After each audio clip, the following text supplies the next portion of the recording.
തട്ടിയും മുട്ടിയും താരതമ്യേന ഭേദപ്പെട്ട പ്രകടനം പുറത്തെടുത്തുവെങ്കിലും സമാധാനം കിട്ടാത്ത അവസ്ഥയാണ് ഇന്ത്യൻ ഉപനായകൻ ശുഭ്മൻ ഗില്ലിന് ഇപ്പോൾ. ഭാഗ്യം കൊണ്ട് മാത്രം വീണ്ടും സംപൂജ്യനായി പോകാതെ 28 റൺസ് എടുക്കാൻ ഗില്ലിന് സാധിച്ചു.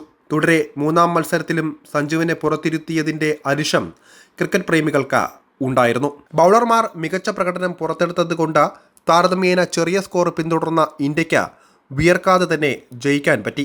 ഇതിൻ്റെ ആശ്വാസത്തിലായിരുന്നു ശുഭ്മൻ ഗില്ലും. എന്നാൽ ഗില്ല് പ്രതീക്ഷിച്ചതായിരുന്നില്ല പിന്നീട് സംഭവിച്ചത്. മൂന്നാം T20യിലെ ഇന്ത്യയുടെ വിജയമാഘോഷിക്കാൻ സോഷ്യൽ മീഡിയയിൽ പോസ്റ്റിട്ട ഗില്ലിനെതിരെയുള്ള കമൻറ്റുകളാണ് സജീവമായി ഉയർന്നത്. ഐസ് ഫോർവേഡ് എന്ന ക്യാപ്ഷനോടെയായിരുന്നു ഗില്ല് മത്സരത്തിലെ തൻ്റെ ചിത്രങ്ങൾ സോഷ്യൽ മീഡിയയിൽ പോസ്റ്റ് ചെയ്തത്. തനിക്കെതിരെ വരുന്ന വിമർശനങ്ങളെ വകവയ്ക്കാതെ നോട്ടം മുന്നോട്ട് എന്ന അർത്ഥം വരുന്ന രീതിയിലാണ് ഗില്ല് ഫോട്ടോകൾ പ്രചരിപ്പിച്ചത്. ഇതാകാം ഒരുപക്ഷെ ക്രിക്കറ്റ് പ്രേമികളെ ചൊടിപ്പിച്ചതും. 28 റൺസ് ഗില്ല് കുറിച്ചത് 28 പന്തിലാണ്, അതായത് വെറും 100 സ്ട്രൈക്ക് റേറ്റിൽ. ഏകദിന ഫോർമാറ്റിൽ പോലും ഈ സ്ട്രൈക്ക് റേറ്റ് മോശമാണ് എന്നാണ് ക്രിക്കറ്റ് നിരീക്ഷകരുടെ അഭിപ്രായം. ഗില്ലിനെ ടീമിൽ നിലനിർത്തണമെന്ന പിടിവാശിയുള്ള മാനേജ്മെൻറ്റിനും കോച്ചിനും തൽക്കാലത്തേക്ക് ഗില്ലിൻ്റെ ഈ പ്രകടനം കാണിച്ച് തടിയൂരാം. എന്നാൽ ഇതോടെ സഞ്ജുവിൻ്റെ കാര്യത്തിൽ ഏകദേശം തീരുമാനമായിരിക്കുകയാണ്. ഇന്ത്യ മത്സരത്തിൽ ജയിച്ചതിനാൽ നാലാം T20യിലും സഞ്ജുവിന് സ്ഥാനമുണ്ടാകില്ല എന്ന് ഉറപ്പായി കഴിഞ്ഞു. വിജയിച്ച ടീമിനെ തന്നെ നിലനിർത്തുകയാണ് ഗംഭീറിൻ്റെ പതിവ് രീതി. ഗില്ലിനേക്കാൾ മികച്ച ശരാശരിയുള്ള സഞ്ജുവിന് വെറും വാട്ടർ ബോയ് ആയിട്ടിരുന്ന ടൂർണമെൻറ്റ് അവസാനിപ്പിക്കാനാണ് യോഗം. ഈ വർഷം കളിച്ച 15 ഇന്നിങ്സുകളിലും ഒരു അർദ്ധ സെഞ്ചുറി പോലും കുറിക്കാനാകാത്ത ഗില്ലിന് അവസരങ്ങൾ ലഭിക്കുമ്പോഴാണ് പരിഭവം ഏതുമില്ലാതെ ചിരിക്കുന്ന മുഖവുമായി സഞ്ജു ബെഞ്ചിൽ തുടരുന്നത്.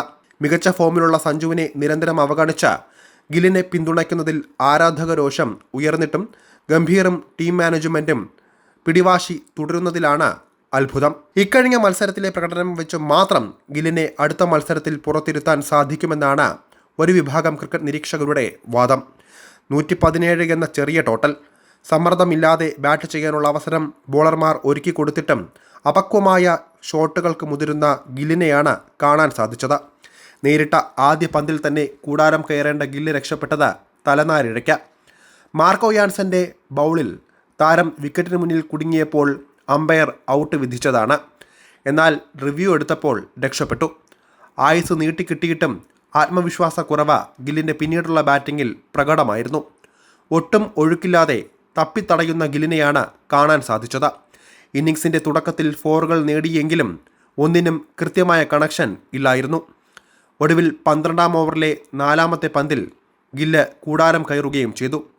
ഇന്ത്യ ജയിച്ചതുകൊണ്ടും താരതമ്യേന ചെറിയ ടാർഗറ്റായിരുന്നു എന്നതുകൊണ്ടും മാത്രം ഗില്ലിന് അധികം പഴി കേൾക്കേണ്ടി വരുന്നില്ല.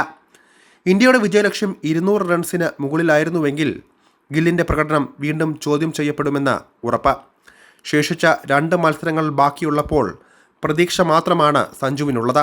ഇനിയുള്ള മത്സരങ്ങളിൽ അവസരം കിട്ടി അത് മുതലാക്കിയാൽ മാത്രമേ T20 ലോകകപ്പ് ടീമിലെ സ്ഥാനമടക്കം സഞ്ജുവിന് സ്വപ്നം കാണാൻ സാധിക്കുകയുള്ളൂ. ആകാശം ഇടിഞ്ഞു വീണാലും ഗില്ലിനെ മാറ്റി സഞ്ജുവിനെ എടുക്കില്ല എന്ന മാനേജ്മെൻറ്റ് തീരുമാനിച്ചാൽ നഷ്ടം രാജ്യത്തിന് തന്നെയാണ്.